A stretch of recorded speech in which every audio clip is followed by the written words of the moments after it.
হযরতে আবু বকর সিদ্দিক রাদিয়াল্লাহু তাআলা আনহু, তার সম্পর্কে বুখারী শরীফের হাদিসের মধ্যে এসেছে, হিজরতের রাতে আল্লাহর নবী সাল্লাল্লাহু আলাইহি সাল্লাম যখন মদিনাতুল মুনাওয়ারার উদ্দেশ্যে রওনা হয়েছিলেন, পথিমধ্যে আল্লাহর হাবিবের শরীর এত ক্লান্ত পরিশ্রান্ত ছিল। আবু বকর বলেন, আমরা দেখলাম বিরাট একটা চারণভূমির মধ্যে রাখালরা ছাগল ভেড়া বকরি দুম্বা চড়াচ্ছে। ছাগলের দুগ্ধ দহন করার পরে আল্লাহর নবী সাল্লাল্লাহু আলাইহি সাল্লাম ভেড়ার দুধ পান করলেন। আবু বকর বলেন, দুধ পান করলেন আল্লাহর নবী, কিন্তু তৃপ্তি হয়ে গেলাম, তৃপ্ত হয়ে গেল আমি আবু বকরের আত্মা। হুজুর দুধ পান করেছে। আবু বকর বলে, আমার মনে হলো আমি দুধ পান করেছি। রাসূলের দুগ্ধ পান দেখেই আমার কলিজা ঠান্ডা হয়ে গিয়েছে। মহব্বত, ভালোবাসা তাকে বলা হয়। আল্লাহর নবী সাল্লাল্লাহু আলাইহি সাল্লামের মহব্বত, ভালোবাসায় শিখতে হয়। সাহাবায়ে কেরাম রাদিয়াল্লাহু তাআলা আনহুম আজমাইন প্রতিটা অগ্নি পরীক্ষার মধ্যে তারা পাস করেছেন। ইতিহাসের পাতার মধ্যে সোনার অক্ষরে লেখা, হযরতে খুবাইব রাদিয়াল্লাহু তাআলা আনহু তাকে কাফির বেঈমানরা যখন বেঁধে ফেলেছিল, তারা এই প্রস্তাবটা দিয়েছিল, খাব্বাব খুবাইব উভয়কে একই প্রস্তাব দিয়েছিল যে তোমাকে হত্যা করার বিনিময়ে এই জায়গায় মুহাম্মদ সাল্লাল্লাহু আলাইহি ওয়াসাল্লামকে বেঁধে পিটানো হবে, রাজি আছো? তারা জবাব দিয়ে বলেছিলেন, আমাদের গায়ে এক বিন্দু রক্ত থাকতে আল্লাহর নবী সাল্লাল্লাহু আলাইহি ওয়াসাল্লামের গায়ে সামান্য একটা কাঁটার আঘাত লাগবে আমরা বরদাস্ত করতে পারবো না। প্রতিটা সাহাবী রাসূলের জন্য জীবনটাকে এভাবে উৎসর্গ করে দিয়েছিলেন। সাহাবায়ে কেরাম রাদিয়াল্লাহু তাআলা আনহুম আজমাইন, তারা হচ্ছেন আমাদের ঈমানের নমুনা। কোরআনে কারীম আল্লাহ পাক বলেন, আমিনু কামা আমানান নাস, ঈমান আনো সেভাবে যেভাবে লোকেরা ঈমান এনেছে, মানে আমানাস সাহাবা, সাহাবায়ে কেরামের মতো ঈমান আনার নির্দেশটা আল্লাহ পাক আমাদেরকে দান করেছেন। আল্লাহু আকবার বলেন। বদর যুদ্ধের সময় আল্লাহর নবী 313 জন সাহাবীর কাফেলার লাইন সোজা করতেছিলেন। সিরাত ইবনে হিশামের মধ্যে লেখা হয়েছে, আল্লাহর নবী সাল্লাল্লাহু আলাইহি ওয়াসাল্লামের হাতের মধ্যে ছিল একটা তীর। ওই তীর দিয়ে আল্লাহর নবী কাতার সোজা করছিলেন।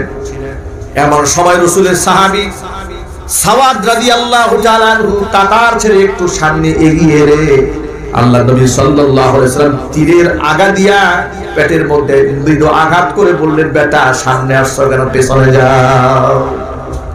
সামান্য তীর দিয়ে মৃদু আঘাত করে সাওয়াদ রাদিয়াল্লাহু তাআলা আনহু পেটের মধ্যে রাসূল একটু খোঁচা মারলেন।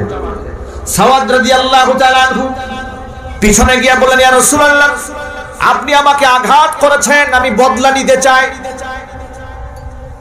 হুজুরকে বলছেন, হে আল্লাহর হাবিব, আপনি আমাকে কষ্ট দিয়েছেন, তীর দ্বারা খোঁচা দিয়েছেন, আমি প্রতিশোধ নিতে চাই। আল্লাহর নবী রাহমাতুল লিল আলামিন, গোটা পৃথিবীতে যার শান মানে এত বেশি, শাহাদাত আঙ্গুল ইশারা করলে চাঁদ দ্বিখণ্ডিত হয়ে যায়। রাস্তায় হাঁটলে মেঘমালা যাকে ছায়া দান করে, যার লাঠির গুটায় দুর্বলী উট সবল হয়ে যায়, পিয়ালার মধ্যে তার আঙ্গুল চুবিয়ে যাচ্ছে, এক পিয়ালা পানি দিয়ে 1500 জিহাদের ময়দানে সাহাবী তৃপ্তি লাভ করেছিলেন। সেই রাসূলের কাছ থেকে প্রতিশোধ গ্রহণ করবে সাওয়াদ রাদিয়াল্লাহু তাআলা আনহু। হুজুর তাকে সাথে সাথে নিজেকে সঁপে দিলেন, তীরটা তার হাতে দিয়া বললেন, যতটুকু আঘাত আমি তোমাকে করেছি, তুমি অনুরূপ একটা আঘাত দিয়ে তুমি প্রতিশোধ গ্রহণ করো। আল্লাহু আকবার বলবেন না? ভাবা যায় পৃথিবী কোন রাজা, কোন বাদশাহ, কোন ইমাম, কোন লিডার তার কর্মীকে, তার অনুসারীকে এমন কথা বলতে পারবে? যদি বলেন, আর কোন কর্মীও কি তার লিডারকে এমন কথা বলতে সাহস পাবে? সাহাবায়ে কেরাম রাদিয়াল্লাহু তাআলা আনহুম আজমাইনকে আল্লাহর নবী কতটা আপন করে নিয়েছিলেন, কতটা ভালোবেসে তাদের হৃদয়কে জয় করে নিয়েছিলেন। রাসূলের সামনে রাসূলের কাছ থেকে প্রতিশোধ গ্রহণ করবে, এই শব্দ তারা বলতে পারতেন। আর আজকালকে আমাদের সমাজে দেখে, বড় লিডার তো দূরের কথা, জাতীয় নেতা বাদ দেন, এলাকার সামান্য একটা কাউন্সিলর, একটা মেম্বার, একটা চেয়ারম্যান, তার বিরুদ্ধেও যদি কেউ কথা বলে 14 গ্লাস পানি আগে খায়, পিঠের চামড়া থাকে কিনা? যদি বলে না, ঠিক কিনা বলে? হিসাব করে কথা বলতে হবে। বাক স্বাধীনতা নেই, কথা বলা যাবে না। হাজারো রেস্ট্রিকশন দেওয়া হবে, বক্তৃতার বেলায় অনেক কথা বলা যাবে, কিন্তু বাস্তবতা অনেক অনেক কঠিন। রাসূল পাক সাল্লাল্লাহু আলাইহি সাল্লাম তার কাছে নিজেকে সঁপে দিলেন। সাওয়াদ রাদিয়াল্লাহু তাআলা আনহু বলছেন, ইয়া রাসূলুল্লাহ, আপনি যখন তীরের আঘাত দিয়ে আমার পেটের মধ্যে খোঁচা মেরেছিলেন, আমার পেটের মধ্যে কোনো জামা কাপড় ছিল না, আমি ছিলাম খালি গায়ে, আমার পেটটা ওপেন ছিল, আপনার গায়ের মধ্যে জামা আছে, জামাটা মেহেরবানি করে খুলেন, তাহলে প্রতিশোধ নেওয়া হবে, অন্যথায় বরাবর হবে না। আল্লাহ নবী নিজের জামাটা ছড়ায় দিলেন, শরীরটা উন্মুক্ত করে দিলেন। এবার সাওয়াদ রাদিয়াল্লাহু তাআলা আনহু আল্লাহর নবীর দেহ মোবারককে জড়ায় ধরে চুমা খাইতে থাকলেন। আল্লাহর হাবিব জিজ্ঞেস করলেন, সাওয়াদ, তুমি এই কাজটা কেন করলে? সাওয়াদ রাদিয়াল্লাহু তাআলা আনহু বলছেন, ইয়া রাসূলুল্লাহ, মাত্র 313 জন আমরা সৈনিক, আমাদের বিরুদ্ধে 1000 সশস্ত্র ক্যাডার বাহিনী, আল্লাহর রাস্তায় জিহাদে নামবো, বাঁচবো নাকি মরে যাব বলতে পারবো না, হয়তো শাহাদাতের পেয়ালা পান করে জমিন থেকে বিদায় নিয়ে যেতেও পারি। আপনার দেহ মোবারকের সান্নিধ্য গ্রহণ করার জন্য নবীজি এই কৌশল করা ছাড়া আমার কোনো উপায় ছিল না। আপনার দেহের একটু স্পর্শ পেয়েছি হুজুর, এই মহব্বতে আপনাকে আমি এই কৌশলটা অবলম্বন করেছি। আল্লাহু আকবার। আবু দাউদ শরীফের একটা হাদিসের মধ্যে এসেছে, নবীজির একজন সাহাবীর নাম ছিল উসাইদ ইবনে হুযায়র রাদিয়াল্লাহু তাআলা আনহু। হাদিস শরীফের মধ্যে এসেছে, ইন্নাহু কানা দাহিকান মালিহা, তিনি একটা মিষ্টি প্রকৃতির মানুষ ছিলেন। কিছু মানুষ থাকে না, মজার মানুষ, রসিক মানুষ, মানুষকে হাসায়, মিষ্টি মিষ্টি কথা বলে। এই যে আমি স্টেজে আসার আগে আপনাদের আঞ্চলিক ভাষায় একজন আলোচনা করেছেন, ঠিক না? মুরব্বী আলোচনা করেছেন, তার কথা আপনারা দারুণ মজা পেয়েছেন, যদিও আমি ভিন গ্রহ থেকে এসেছি বিধায় তার ভাষা কিছুই বুঝি না। যাই হোক, তো তিনি রসিক মানুষ, কানা দাহিকান মালিহা, মিষ্টি মিষ্টি কথা বলতেন, মানুষকে হাসাতেন। কিন্তু আল্লাহর নবী অনাকাঙ্ক্ষিত এই হাসি তামাশা, অপ্রয়োজনীয় হাসি তামাশা রাসূল এটা বরদাস্ত করতেন না, পছন্দ করতেন না। কারণ রাসূল বলতেন, সাহাবীরা, তোমরা যদি সেই জিনিস জানতে যেটা আমি নবী জানি, তাহলে লা দাহিকতুম কালিলা ওয়ালা বাকাইতুম কাসীরা, হাসতে কম তোমরা কাঁদতে বেশি, যেটা আমি জানি সেটা তোমরা যদি জানতে। এইজন্য ওয়াজের মঞ্চে বসে হাসি তামাশা করা কিংবা মানুষকে হাসাবার জন্য কৌশল অবলম্বন করে কথা বলা, এটা সুন্নাহ সম্মত নয়, এটা আল্লাহ রাসূল সাল্লাল্লাহু আলাইহি ওয়াসাল্লামের মেজাজ সম্মত নয়। বাংলাদেশের বিভিন্ন ওয়াজ মাহফিলে এখন রসিক ব্যক্তিদের বিরাট ডিমান্ড, ঠিক কিনা? মিথ্যা কথা বলে, অপ্রাসঙ্গিক কথা বলে তারা মানুষকে হাসাবার চেষ্টা করেন, যার সাথে ইসলামের বা কোরআন সুন্নাহর কোনো সম্পর্ক নেই, হিদায়াতের কোনো সম্পর্ক নেই। আল্লাহ সুবহানাহু ওয়া তাআলা আমাদের কোরআনের এই সুন্দর মঞ্চটাকে সব ধরনের অপসংস্কৃতি থেকে হেফাজত করুন, জোরে বলুন আমিন। তো উসাইদ ইবনে হুযায়র রাদিয়াল্লাহু তাআলা আনহু রসিক টাইপের মানুষ ছিলেন, মানুষদেরকে তিনি হাসাচ্ছিলেন। আল্লাহর নবী এটা পছন্দ করতে পারলেন না, কাঠের একটা টুকরা এনে উসাইদ ইবনে হুযায়র রাদিয়াল্লাহু তাআলা আনহুর পেটের মধ্যে খুঁচা মারলেন। খুঁচা দিলেন এই জন্য, বেটা হাসি তামাশা বন্ধ কর, দুনিয়া হাসি তামাশার জায়গা নয়, খেল তামাশার জায়গা নয়, ইবাদতের জায়গা, আল্লাহর জিকিরের জায়গা, আল্লাহর ভয়ে ক্রন্দনের জায়গা দুনিয়া, এটা খেল তামাশার জায়গা নয়। উসাইদ ইবনে হুযায়র রাদিয়াল্লাহু তাআলা আনহু রাসূলের হাতের কাঠের টুকরার খুঁচা খেয়ে হুজুরকে বলছেন, ইয়া রাসূলুল্লাহ, আমি আপনার প্রতিশোধ নেব, আপনি আমার পেটের মধ্যে এই কাঠের টুকরা দিয়ে খুঁচা দিয়েছেন। রাসূল সাথে সাথে অনুরূপ ভাবে নিজেকে সঁপে দিলেন। উসাইদ ইবনে হুযায়র রাদিয়াল্লাহু তাআলা আনহু বলছেন, আল্লাহর রাসূল, আপনি যখন কাঠের টুকরা দিয়ে খুঁচা দিলেন, আমার গায়ে কিন্তু চাদর নাই, আপনার গায়ে পরনে চাদর আছে, চাদর সরাই। হুজুর চাদর সরাই দিলেন। অনুরূপ ভাবে ওই সাওয়াদ রাদিয়াল্লাহু তাআলা আনহুর মতো উসাইদ রাদিয়াল্লাহু তাআলা আনহু রাসূলকে জড়ায় ধরলেন আর চুমা খায় থাকলেন, বলে, হে আল্লাহর রাসূল, আপনার দেহ মুবারকের বরকত এবং স্পর্শ পাওয়ার জন্য এই কৌশল অবলম্বন করেছে। কি মহব্বত রাসূল পাক সাল্লাল্লাহু আলাইহি সাল্লামকে তারা করেছে। বাবা যান, আমার বন্ধুগণ, আল্লাহর নবী সাল্লাল্লাহু আলাইহি সাল্লামকে পাহারা দিতে গিয়ে উহুদ প্রান্তরে তালহা রাদিয়াল্লাহু তাআলা আনহু বেষ্টনী দিয়ে দাঁড়িয়ে আছেন। কাফেররা এত বেশি তীর মারছিলেন, মারতেছিল তারা, আল্লাহর নবী উম্মতের অবস্থা দেখার জন্য মাথা উঁচা করতে চাইলেন। এমন সময় তালহা রাদিয়াল্লাহু তাআলা আনহু বলছেন, ও আল্লাহর নবী সাল্লাল্লাহু আলাইহি সাল্লাম, আপনার জন্য আমার পিতামাতার জান কুরবান হয়ে যাক, আপনি মাথা উঁচু করবেন না, আপনি মাথা উঁচু করবেন না। অজস্র হারে তীর আসতেছে, একটা তীর আপনার গায়ে লেগে গেলে আল্লাহর সামনে কিয়ামতে চেহারা নিয়ে মুখ দেখাতে পারবো না। সুবহানাল্লাহ। কত মহাব্বত, সমস্ত তীরগুলা নিজের গায়ে নিয়েছেন, রাসূলের গায়ে একটা তীরও তারা লাগতে দেন নাই। তারা ছিলেন প্রকৃত আশিকে রাসূল। আর আমাদের আশিকে রাসূলদের বর্তমান জামানা যত আশিক দেখবেন, মুখের মধ্যে দাড়ি নাই, ঘরের স্ত্রীর পর্দা নাই, সুদের ব্যবসা করেন, মিথ্যা কথা বলে, নেশাগ্রস্ত, বিড়ি টানে, গাঁজা টানে, কিন্তু তারা হয়ে গেছে আশিকে রাসূল। 12 রবিউল আউয়াল আসলে মিছিলের মধ্যে বড় বড় কনসার্টের মতো বক্স লাগায়, ইশকে নবীর গান গায়, কিন্তু নবীর সুন্নাহ মানে না, কিন্তু আশিকে রাসূল দাবি করে আছে না নাই? ও আমার যুবকেরা, তরুণরা, এই জন্য আল্লাহ নবী সাল্লাল্লাহু আলাইহি সাল্লামকে আমাদের মহব্বত করতে হবে জীবনের চাইতেও বেশি। এখন আমি যদি জিজ্ঞেস করি হুজুরকে ভালোবাসেন কারা, সবাই হাত তুলবেন, আমি জানি। এই জন্য সে কথা জিজ্ঞেস করবো না, আমি শুধু জিজ্ঞেস করতে চাই আল্লাহ নবী সাল্লাল্লাহু আলাইহি সাল্লামকে ভালোবাসা এটা ঈমানের দাবি, এতে কোনো সন্দেহ আছে? আরো জোরে বলেন। এবার শুনেন নবীজির মুখে আসল রাসূলকে মহব্বত কারা করে, হুজুর নিজেই তার জবাব দিয়েছেন। নবীজি বলেন, মান আহাব্বা সুন্নতি ফাকাদ আহাব্বানি ওয়া মান আহাব্বানি কানা মাই ফিল জান্নাহ। যেই ব্যক্তি আমি নবীর সুন্নাতকে ভালোবাসে, সেই ব্যক্তি আমি নবীকে ভালোবাসে, আর যেই ব্যক্তি আমি নবীজিকে ভালোবাসে, সেই ব্যক্তি আমি নবীজির সাথে জান্নাতি হবে। এবার বলে, রাসূলের সুন্নাতকে যে ভালোবাসে সে রাসূলকে ভালোবাসে, ঠিক কি না? আমি আবার বলছি, রাসূলের সুন্নাতকে যে ভালোবাসে সে রাসূলকে ভালোবাসে। যে রাসূলের সুন্নাতকে ভালোবাসে না, সে রাসূল সাল্লাল্লাহু আলাইহি সাল্লামকে ভালোবাসে না, সে তার ভালোবাসার মিথ্যা দাবিদার। কথা বলতে হবে, ঠিক কি না? এবার আপনাদের কাছে জানতে চাই, মানুষ যখন কাউকে ভালোবাসে তখন তাকে সে ফলো করে। যেমন আমাদের দেশে দেখবেন কিছুদিন পরে গোটা বিশ্বময় একটা খেলা শুরু হবে, ফুটবল টুর্নামেন্ট।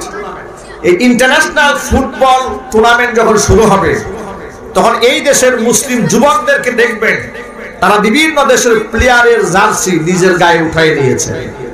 বাস্তবতা সমাজে আছে না নাই? নিজের বাড়ির ছাদের উপরে আর্জেন্টিনার পতাকা উড়বে দেখবেন, ব্রাজিলের পতাকা উড়বে, ইংল্যান্ডের পতাকা উড়বে। তারা ওই সমস্ত দেশকে সাপোর্ট করে তাদের পতাকা নিজের বাড়ির ছাদের উপরে উঠিয়েছে। এমনকি প্লেয়ার মেসি কিংবা রোনাল্ডো তাদের জার্সি নিজের গায়ে পড়েছে, কিন্তু আদৌ জানলো না মেসির মহব্বতে, রোনালদোর মহব্বতে রোনালদোর জার্সি, মেসির জার্সি নিজের গায়ের মধ্যে উঠাতে পেরেছে। কিন্তু নবী মুহাম্মদ সাল্লাল্লাহু আলাইহি ওয়াসাল্লামের উম্মত হিসেবে রাসূলের সুন্নাত গায়ের মধ্যে উঠাতে তার শরম হয়। যদি বলুন না, ঠিক কি না? তার লজ্জা হয়, শরম পায়। আমার যুবকেরা, তরুণরা, ভালো করে কথাটা শোনেন। অপসংস্কৃতির আগ্রাসনে যেভাবে আমরা নিজেদেরকে গা ভাসিয়ে দিয়েছি, পশ্চিমারা পৃথিবীবাসীকে উপহার দিয়েছে নোংরামো, বেহায়াপনা, বেলাল্লাপনা, সংস্কৃতির নামে অপসংস্কৃতি, আধুনিকতার নামে বেহায়াপনা, বেলাল্লাপনা। জোরে বলুন, ঠিক কিনা? ওই বেলাল্লাপনা, বেহায়াপনা মুসলমানদের কালচার হতে পারে না। তার একটা আলাদা আইডিওলজি আছে, তার একটা আলাদা আইডেন্টিটি আছে, একটা ভিন্ন জাতির সত্তা আছে। নিজেকে পরিচয় তুলে ধরার মতো আল্লাহ নবী সাল্লাল্লাহু আলাইহি সাল্লামের অনুসরণ করা ছাড়া দুনিয়াতে মুসলমানের কেন গোটা পৃথিবীর মানুষের আর কোনো উপায় নাই। রাসূলের চাইতে শ্রেষ্ঠ উপমা পৃথিবীবাসী আর কেউ দিতে পারবে? আর যদি বলুন না, দিতে পারবে? আজকে কি হলো এই দেশের মধ্যে? এই 14 ফেব্রুয়ারি উপলক্ষে পার্কগুলা খালি নাই, হোটেলগুলাতে সিট নাই। কক্সবাজার সমুদ্র সৈকতে কিছুদিন আগে একটা অনাকাঙ্ক্ষিত ঘটনা, অর্থাৎ গণধর্ষণের শিকার হয়েছে একটা নারী। এরপর থেকে সেখানে মানুষের আনাগোনা কিছুটা কমেছে, বাণিজ্য কিছু কমেছে। কিন্তু এমন কত যে ধর্ষণ প্রতিনিয়ত সেখানে হচ্ছে তার কোনো হিসাব নাই। কথা বলতে হবে, ঠিক কিনা? সেখানে এই ভালোবাসা দিবস যখন আসে, ভ্যালেন্টাইন্স ডে, হোটেলে সিট পাওয়া যায় না, এত অসংখ্য তরুণ তরুণী যুবক যুবতী সেখানে দিয়ে হানা দেয়। প্রতিটা পার্কে পার্কে যুবক যুবতী তরুণ তরুণী হানা দিয়েছে, ভালোবাসা দিবস উদযাপন করছে। তবে আজকে অনলাইনে একটা সংবাদ দেখে খুব ভালো লেগেছে, উত্তরবঙ্গের কিছু যুবকেরা পার্কে দলবদ্ধ হয়ে নারায়ে তাকবীর আল্লাহু আকবার স্লোগান দিচ্ছে। আল্লাহু আকবার বলবেন না? এই যে আমাদের পার্শ্ববর্তীদের ভারতে আমার বোন মুস্কান, তিনি একবার তাকবীর দিয়ে যেমন গোটা পৃথিবী ঘুমন্ত মুসলিমদেরকে জাগিয়ে তুলেছে, ওরা হিজাবের বিরুদ্ধে কথা বলতে গিয়ে হিজাবের প্রতি মানুষের আকর্ষণকে যেমন বাড়িয়ে দিয়েছে, আজকে বাংলাদেশে উত্তরবঙ্গের যুবকেরা পার্কে ঢুকেছে, পার্কে ঢুকে পার্কের অলিতে গলিতে ঘুরছে আর নারায়ে তাকবীর স্লোগান দিচ্ছে। চিল্লায়ে বলেন আল্লাহু আকবার। এরা বিশ্ববিদ্যালয়ের ছেলে পেলে। এই দৃশ্যটা দেখে আমার মনটা আনন্দে উদ্বেলিত হয়েছে, আমি দারুণ খুশি হয়েছি। মনে মনে ভাবলাম, আরে ঈমানের কত মহব্বত থাকলে ও পার্কে নেমেছে, অপসংস্কৃতির বিরুদ্ধে যুদ্ধের ঘোষণা করেছে। প্রশ্ন হলো, ওরা যদি প্রকাশ্যে বেহায়াপনা করতে শরম না পায়, লজ্জা না পায়, আমাকে আল্লাহু আকবার তাকবীর স্লোগান দিতে শরম হবে কেন? দেশের একজন বরেণ্য বুজুর্গ বলেছেন, ওরা প্রকাশ্যে যদি সিগারেট পান করতে পারে লজ্জা না হয়, ও যুবক তুমি প্রকাশ্যে তাসবিহ টিপতে তুমি লজ্জা পাও কেন? আল্লাহু আকবার বলেন। ওরা প্রকাশ্যে ধূমপান করতে, সিগারেট টানতেছে, লজ্জা হয় না, শরম হয় না, আর তুমি হাতের মধ্যে তাসবিহ রাখবে, তোমার শরম করবে? তুমি উম্মতে মুহাম্মাদী। যুবকেরা আমার, আল্লাহর নবীর হাতে হাউজে কাউসার পান করতে চাই আমরা সকলে, নবীজির শাফাআত পেতে চাই, কিয়ামতের মাঠে নবীজির শাফাআত পেয়ে আমরা জান্নাতে যেতে চাই। হুজুরের হাতে হাউজে কাউসার পান করার আগ্রহ কার কার আছে? দু হাত দেখতে চাই। হুজুরের হাতে হাউজে কাউসার পান করতে চান কারা কারা? আল্লাহ যেন কবুল করেন, জোরে বলুন আমিন। আপনারা ভাইরা আমার, আল্লাহ রাব্বুল আলামিন বলে দিয়েছেন, ইন্না আ'তাইনাকাল কাউসার ফাসাল্লি লিরাব্বিকা ওয়ানহার ইন্না শানিআকা হুয়াল আবতার। ও নবীজি, আপনাকে আমি কাউসার দান করলাম, সুতরাং আপনার রবের জন্য আপনি নামাজ পড়ুন, ওয়ানহার, এবং আপনি কুরবানি করুন।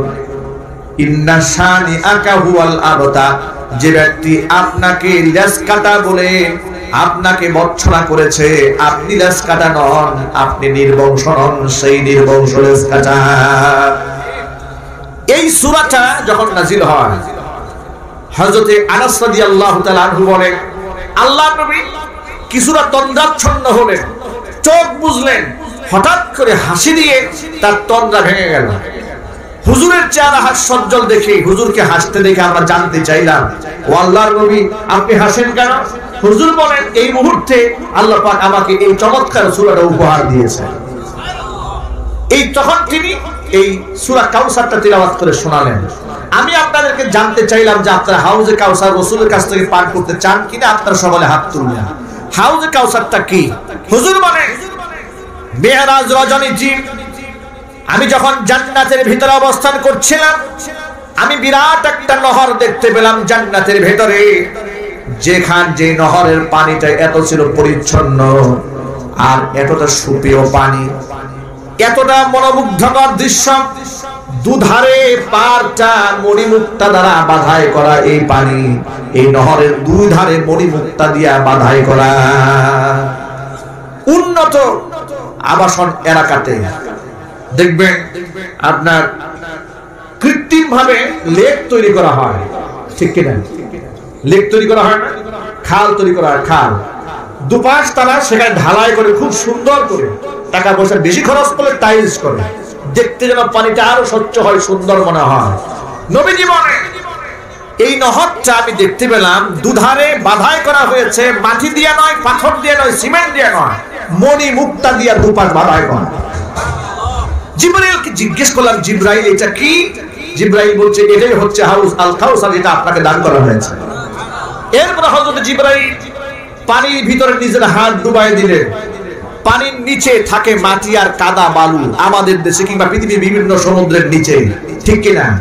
জিবরাইল আলাইহিস সালাতু ওয়াস সালাম যখন মাটিটা উঠালেন হাউজে কাউসারের নিচ থেকে, রাসূল বলেন হাউজে কাউসারের মাটি জমিনের মতো মাটি নয়, এটা ছিল মিশকের ঘ্রাণে ভরা, অর্থাৎ সেটা ছিল কস্তুরী। সুবহানাল্লাহ। কস্তুরী কি মৃগনাভি, হরিণের নাভি থেকে এটা তৈরি হয়। হরিণের বয়স যখন 10 বছর হয় তখন পুরুষ হরিণের নাভি থেকে এই মৃগনাভি কস্তুরী হয়। আপনাদেরকে একটা তথ্য বলে দিই, আচ্ছা কষ্ট হচ্ছে আপনাদের? পৃথিবীতে আল্লাহ সুবহানাহু ওয়া তাআলা স্ত্রীলিঙ্গ পুংলিঙ্গ বানিয়েছেন, নারী পুরুষ বানিয়েছেন। এই নারী পুরুষ যেমন মানুষের মধ্যে বানিয়েছেন, অনুরূপভাবে স্ত্রীলিঙ্গ পুংলিঙ্গ আপনি শুনে অবাক হবেন, গাছের মধ্যে আল্লাহ বানিয়েছেন, মাছের মধ্যে আল্লাহ বানিয়েছেন, উদ্ভিদের মধ্যে আল্লাহ পাক স্ত্রীলিঙ্গ পুংলিঙ্গ বানিয়েছেন। সুবহানাল্লাহ। শুধুমাত্র কেবলমাত্র মানব গোষ্ঠীর মধ্যে দেখতে নারী জাতটা বেশি সুন্দরী হয় পুরুষের তুলনায়, কিন্তু অন্য প্রাণীকুলের ভেতরে নারীর চেয়ে পুরুষরা বেশি সুন্দর হয়। সিংহ দেখবেন, পুরুষ সিংহ আর নারী সিংহ, নারী সিংহ দেখলে আপনার পছন্দই হবে না, কিন্তু পুরুষ সিংহে থাকবে কেশর ভরা, ওর তর্জন গর্জন দেখলেই বুঝবেন বেটা বাঘের বাচ্চা পুরুষ। আপনারা ময়ূর দেখেছেন না, এই সুন্দর করে যে পাখা মেলে, দেখতে কত দারুণ লাগে। যে সবচেয়ে বড় বড় পাখাওয়ালা যে আপনার পেখম যখন খুলে, এটা নারী ময়ূর নয়, এটা হচ্ছে পুরুষ ময়ূর। এভাবে পৃথিবীর প্রাণীকুলের মধ্যে পুরুষদেরকে আল্লাহ সুবহানাহু ওয়া তাআলা বেশি সুন্দর বানিয়েছেন। হরিণের ভিতরে হরিণ সবচেয়ে সুন্দর এবং সুদর্শন হয় নারী হরিণ নয়, পুরুষ হরিণ। এই পুরুষ হরিণের বয়স যখন 10 বছর হয় তখন তার নাভির এখানে আপনার রগের ভেতরে একটা মৃগনাভিতে আল্লাহ পাক কস্তুরী নামক একটা নিয়ামত দান করেন।